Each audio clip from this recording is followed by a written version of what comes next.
Dear students, back to continuation part of biotechnology. As you know already, this biotechnology is composed of two chapters.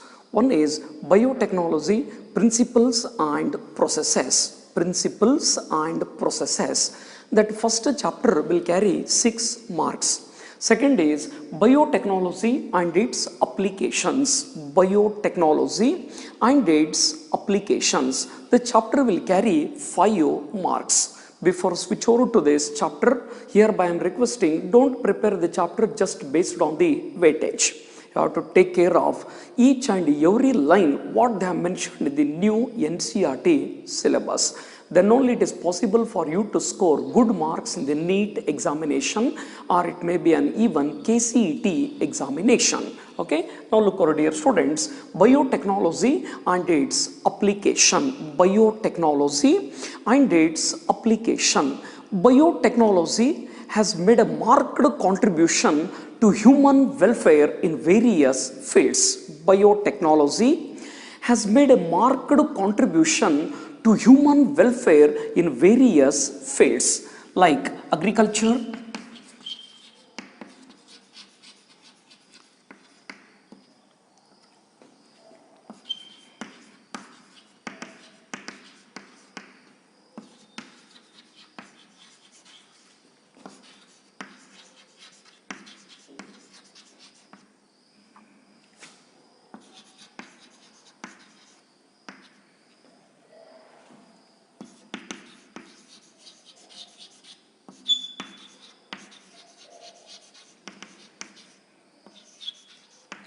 biotechnology has made a marked contribution to human welfare in various fields like agriculture, horticulture, animal husbandry, sewage treatment, waste treatment, sewage treatment or waste treatment, energy production, medicine, etc. So look over here, biotechnology has made a marked contribution to human welfare in various fields. Biotechnology has made a marked contribution to human welfare in various fields like agriculture, horticulture, animal husbandry, medicines, sewage treatment or waste treatment, energy production, etc.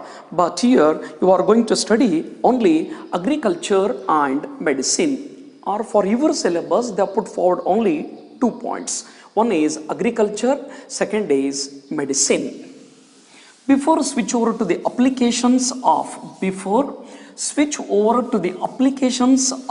biotechnology in the field of agriculture, you have to remember 3 important points. You have to take care of 3 important points. The 3 critical research areas of biotechnology are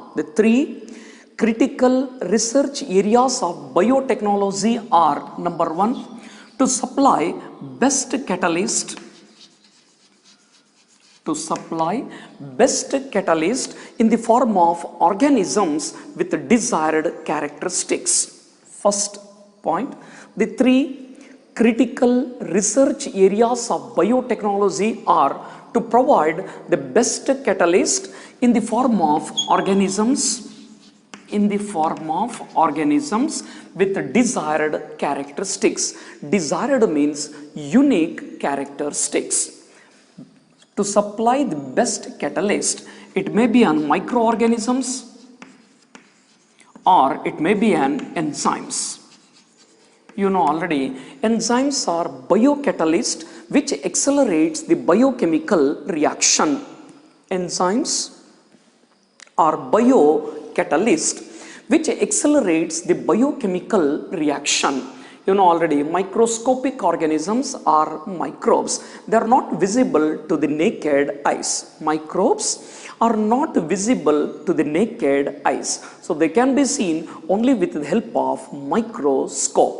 The 3 critical research areas of biotechnology are to supply the best catalyst in the form of organism,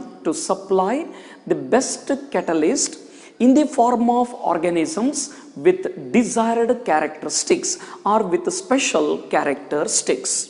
Second, We have to create an optimal condition. You have to create an optimal condition by genetic engineering. We have to create an optimal condition for a catalyst to function. We have to create an optimal condition by genetic engineering to function catalyst. Purification of proteins by downstreaming process. Look over here, I will repeat the matter. Biotechnology has made a marked contribution to human welfare in various fields like agriculture, horticulture, animal husbandry, sewage treatment, energy production, medicine, etc. But in this chapter, you are going to study only two applications of biotechnology in the field of agriculture and medicine. Before that, I covered three important points. The three critical research areas of biotechnology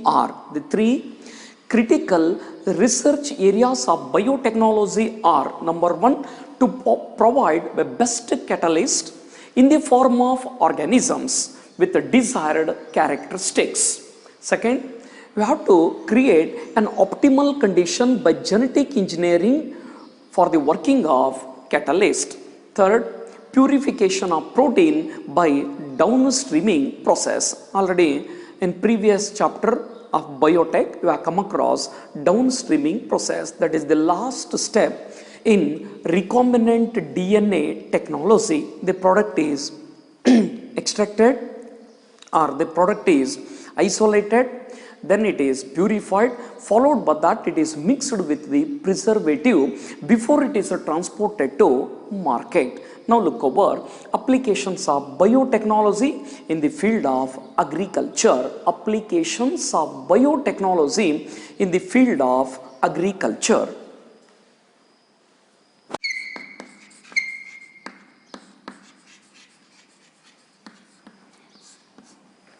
Now look over applications of biotechnology in the field of agriculture.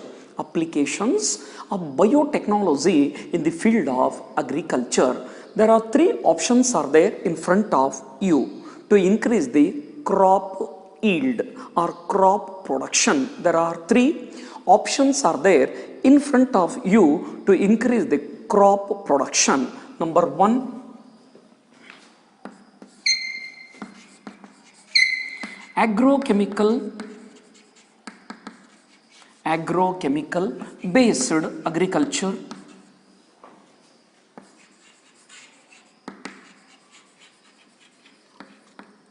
There are three options are there in front of you to increase the crop production. One is agrochemical based agriculture. Second is organic agriculture.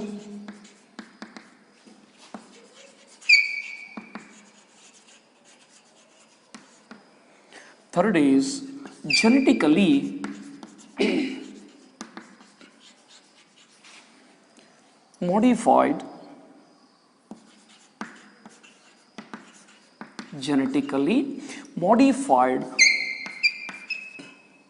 crop based agriculture. Genetically modified crop based agriculture. So dear students, look over this matter, applications of biotechnology in the field of agriculture. There are three options are there in front of you to increase the crop production. Number one, agrochemical based agriculture. Second is organic agriculture or organic farming. Third is genetically modified crop based agriculture. Agrochemical based agriculture. Second is organic agriculture. Third is genetically modified crop based agriculture. Now first look over agrochemical based agriculture. Agrochemical based agriculture.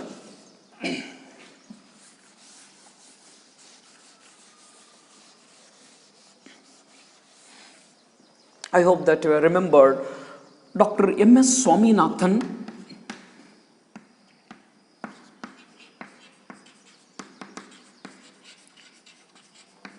Dr. M.S. Swaminathan was known as the father of Green Revolution in India. Dr. M.S. Swaminathan was known as the father of Green Revolution in India. Green Revolution has increased the yield thrice. But even though they are unable to satisfy the wants and needs of the growing population of my India, Dr. M.S. Swaminathan was known as the father of Green Revolution in India. Green Revolution has increased the yield thrice. It has increased the yield thrice. But even though they are unable to satisfy the wants and needs of the growing population of India. Now immediately a question arises in your mind. What techniques they have utilized to increase the crop yield thrice or tripling the food production? Number one, by using improved crop varieties. By using improved crop varieties. By using improved crop varieties. Second, better management practices. Better management practices. Third, by using agrochemicals. It includes chemical fertilizers and pesticides. Look over here. Dr. M.S. Swaminathan was known as the father of Green Revolution in India. Green Revolution has increased the yield thrice, but even though they are unable to satisfy the wants and needs of the growing population of the India. Now immediately a question arises in your mind, how they have increased the yield. Number one, by using improved crop varieties. By using improved crop varieties. Second, better management practices. Better management practices. Third is by using agrochemicals. By using agrochemicals. It includes chemical fertilizers and pesticides. You know already the substance which are used to kill pests are called as pesticides. The substance which are used to kill pests are called as pesticides. But this Green Revolution or Swaminathan idea is having few disadvantages, or you can call it as a demerits. Now look over demerits of this first technique. Number one, it causes pollution. So in 10th class itself, you have come across the definition of pollution. Pollution is an undesirable changes in the physical, chemical and biological properties of the air, water and soil, which cause harms to all the living organisms, including human beings. General definition, pollution is an undesirable changes in the physical, chemical and biological properties of air, water and soil, which cause harms to all the living organisms, including human beings. So especially this Green Revolution has caused pollution of water and soil and held responsible for killing many beneficial microorganisms. So disadvantage of first technology, Dr. M.S. Swaminathan idea has of course increased the yield thrice, but even though it is having two main drawbacks, or you can call it as a demerits. Number one, pollution.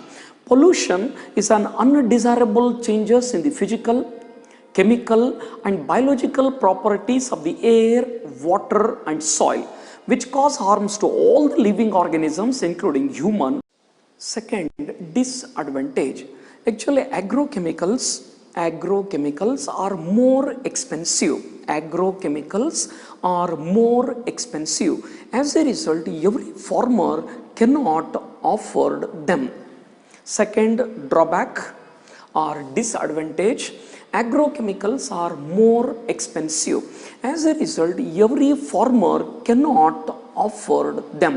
Every farmer cannot afford them. ಇಲ್ಲೇನಾಗುತ್ತೆ, Swaminathan ಅವರ ಐಡಿಯಾಗಳು ಬಹಳ best ಇತ್ತು. Food production ಕೂಡ 3 ಪಟ್ಟು ಹೆಚ್ಚಿಗೆ ಮಾಡಿತು. ಆದರೆ ಕೆಲವೊಂದು ಡಿಸ್ಅಡ್ವಾಂಟೇಜ್ಗಳು ಉಂಟು. ಅದರಲ್ಲಿ ಒಂದು ಪೊಲ್ಯೂಷನ್ನು, ಎರಡನೇದು ಈ ಅಗ್ರೋಕೆಮಿಕಲ್ಸ್ ಕಾಸ್ಟ್ಲಿ ಇರೋದ್ರಿಂದ ಪ್ರತಿಯೊಬ್ಬ ರೈತರು ಈ ಕೆಮಿಕಲ್ಸ್ಗಳನ್ನು ತಮ್ಮ ಹೊಲಕ್ಕೆ ಯೂಸ್ ಮಾಡೋಕ್ಕೆ ಆಗಲಾರ್ದಂಥ ಸಿಚುವೇಶನ್ ಬಂತು. ನಾವು look over the second points, organic agriculture.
Right, now look over the second technology.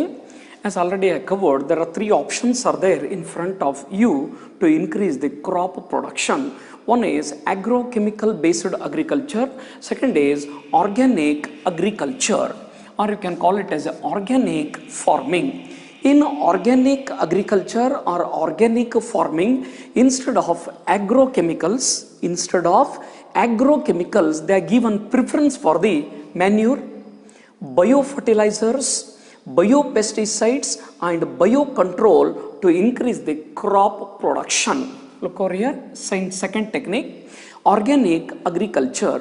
In organic agriculture, instead of agrochemicals, they are given preference for the manure, biofertilizers, biopesticides and biocontrol to increase the crop production.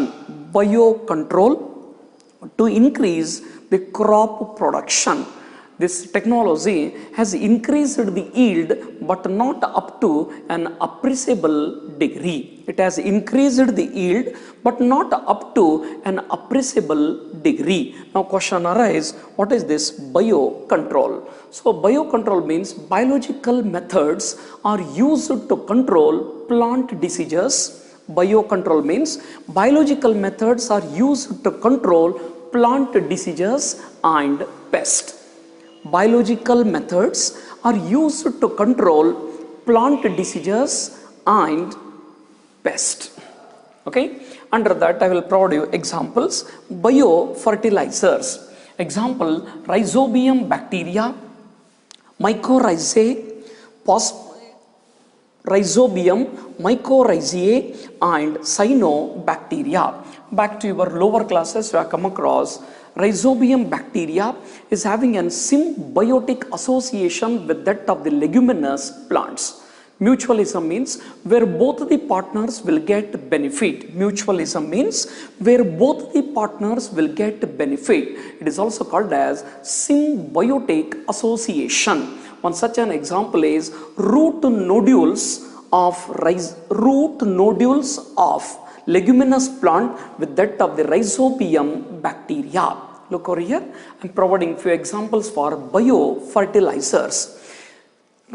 Rhizobium is having a symbiotic association with the leguminous plants. So generally when you uproot any leguminous plants, you can easily notice root nodules. Inside this root nodule you will get Rhizobium bacteria, which has got the capacity to fix the free atmospheric nitrogen. Another example for symbiotic association is fungi with that of the higher plants. Fungi with that of the higher plants, where fungi will absorb phosphorus and supply this phosphorus to the plant.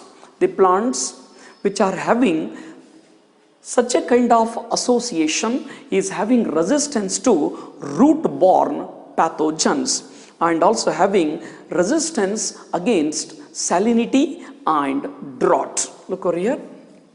First example what I quoted is Rhizobium, which is generally noticed in the root nodules of leguminous plants. Root nodules of leguminous plants. Rhizobium has got the capacity to fix the free atmospheric nitrogen. It has got the capacity to fix the free atmospheric nitrogen. Same way, another example for the mutualism or symbiotic association is fungi with that of the higher plants, mycorrhizae. Actually, it will absorb phosphorus. It will absorb the phosphorus and supply this phosphorus to the plants. The plants which are having this fungal association or fungi association will have resistance against salinity and drought, even against the root-borne pathogens. One more example is cyanobacteria. You know already this cyanobacteria. Under that example is nostoc. It is an unbranched filamentous blue-green algae. Nostoc is an unbranched filamentous blue-green algae. And nowadays this nostoc is inoculated into the paddy field as a nitrogen fixing agents. Recently, nostoc is inoculated into the paddy field as a nitrogen fixing agents. Now look over few examples for the biocontrol. Ladybird beetles. Ladybird beetles. It will kill aphids. It will kill aphids. Same way, dragonflies will control the population of mosquito and aphids. Ladybird beetles will control the population of aphids. Dragonflies will kill aphids and mosquitoes. Like this, many more examples already you have come across in microbes in human welfare. Trichoderma, baculoviruses, BT. Trichoderma, baculoviruses. This baculoviruses will kill insects and members of arthropodans. You know already, arthropoda is one of the biggest phylum in animal classification. Under that class, insecta is the biggest class. Okay, so I quoted here 5 example, but detailed explanation is not there in this chapter because already we have come across this detailed explanation in microbes in human welfare. So in organic agriculture, instead of agrochemicals, they are given more preference for the manures, biofertilizers, biopesticides, biocontrol. So I quoted few examples for the biofertilizers and few examples for the biocontrols like ladybird beetles, dragonflies, trichoderma, baculoviruses and Bt. That I will explain in detail later. Right? Next, look over the third technology, genetically modified crop-based agriculture.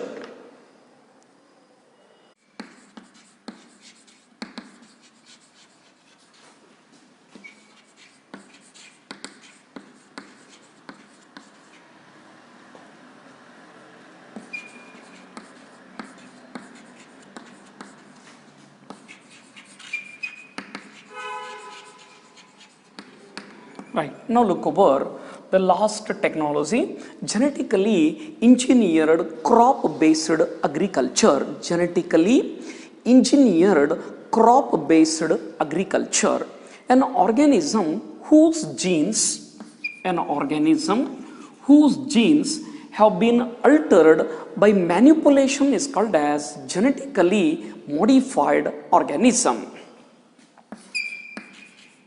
An organism whose genes have been altered by manipulation is called as genetically modified organism. Look over the definition and take care.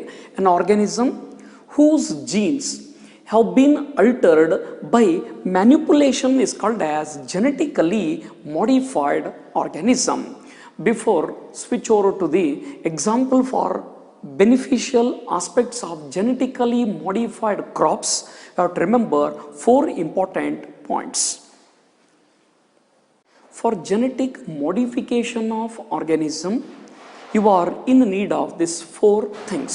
For genetic modification of every organism, 4 things are required. Number 1, identification of DNA. Identification of DNA with desirable genes. Desirable means special genes. You know already genes and DNA. Okay. Fundamental unit of heredity associated with a particular character, master molecule in the biological system. Second, introduction of this desired identified gene into the host. Already all this matter we have come across in the first chapter. Introduction of desired identified gene into the host.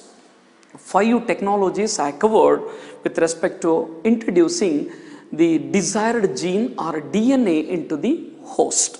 Generally, E. coli are used as an host cell. Maintenance of introduced DNA in the host. You have to maintain in a proper condition. Followed by that, transfer of DNA to its progeny. Progeny means offspring. Look over, for genetic modification of every organism, you should maintain these 4 things. Number 1, identification of DNA with desirable genes or unique character or special character which is found in that organism. Second, introduction of this desired identified gene into the host. Third, you have to maintain that introduced DNA in the host. Lastly, transfer of DNA to its progeny or offspring. So you have to take care, even the point should be heritable. So transfer of DNA to its progeny means that it should be heritable. Now look over, dear students, as I covered genetically modified crops. Okay, so an organism whose genes have been altered by manipulation is called as genetically modified organism. Now look over some of the useful aspects of genetically modified plants. Some of the useful aspects of genetically modified plants. Under that, number 1. So genetically modified crops have increased nutritional value of the food. Genetically modified crops have increased the nutritional value of food. For example, golden rice. Genetically modified crops have increased the nutritional value of the food. For example, golden rice. Golden rice is so named because the grains are yellow in color. Golden rice is so named because the grains are yellowish in color. It is having 7 genes which code for 6 proteins. It is having 7 genes which code for 6 proteins. Actually, it is rich in vitamin A, or you can call it as a vitamin A.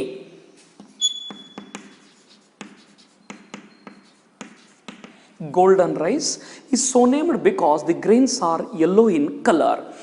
It is rich in vitamin or vitamin A. Okay. So the 2 donors of this golden rice, for neat examination, please remember the 2 donors of golden rice are daffodil and Erwinia uridoviria bacterium. Daffodil and Erwinia uridoviria bacterium. Okay. Second point, the better nitrogen fixation. Better nitrogen fixation. Better nitrogen fixation. When comparing with other plants, these genetically modified plants have got the capacity to fix more nitrogen. The genetically modified crops has enhanced the use of minerals. Proper usage of minerals. So this genetically modified plants is more better to utilize the minerals in a proper way. They are disease resistant, pest resistant. The genetically modified plants are having disease resistant and pest resistance. In addition to that, they will prevent the post harvest losses. Actually, it is having the resistance against the diseases. They are having resistance against the pest, and also they will avoid post harvest losses. Pre-harvest means before harvest. Post harvest means after harvest. For example, flavor, sour tomatoes. So even after harvesting, many tomatoes will undergo rapid decomposition, but these varieties will not undergo rapid decomposition. I will repeat this matter, take care. Number 1, genetically modified plants has increased nutritional value. Example is golden rice. Okay. Second, they are better nitrogen fixation. They have better nitrogen fixation. They will utilize the minerals in a proper way. They will utilize the minerals in a optimum levels. So they are having resistance against diseases and even pest. In addition to that, take care of this matter that will play a significant role in needs. Cold resistant, they are having cold resistance. Heat resistance, they are having cold resistance, heat resistant, drought resistant, and salt resistant. The genetically modified plants are having resistance against the cold, heat, drought, salt. I put forward some of the example for this drought resistant varieties. Cold resistant variety, rape seeds. Cold and salt resistant variety is tomato. Heat resistant variety is tobacco. Heat resistant variety is tobacco. Drought, salt and cold resistant variety example is rice. Drought and cold resistant variety is lettuce. Okay. So lettuce ಕನ್ನಡದಲ್ಲಿ ಪತ್ತಾ ಗೋಬಿ ಅಂತ ಕರೀತಾರೆ. Cabbage, you can call it as a lettuce. Okay. They are having resistance to cold, heat, drought, salt. I put forward few examples for this. Cold resistant rape seed, small yellow color flower it produces. This plant, rape plant will produce a small yellow color flowers. Cold and salt resistant example is tomato. Heat resistant variety is tobacco. Drought, salt and cold resistant rice. Drought and cold resistant variety lettuce. Okay, that ends few beneficial aspects of genetically modified crops. In addition to that, they will also provide other resources for the industries. They will also provide alternate resources for the industries in the form of fuels, and even pharmaceuticals. It will provide alternate sources for the industries in the form of fuel, or it may be in the form of pharmaceuticals, etc.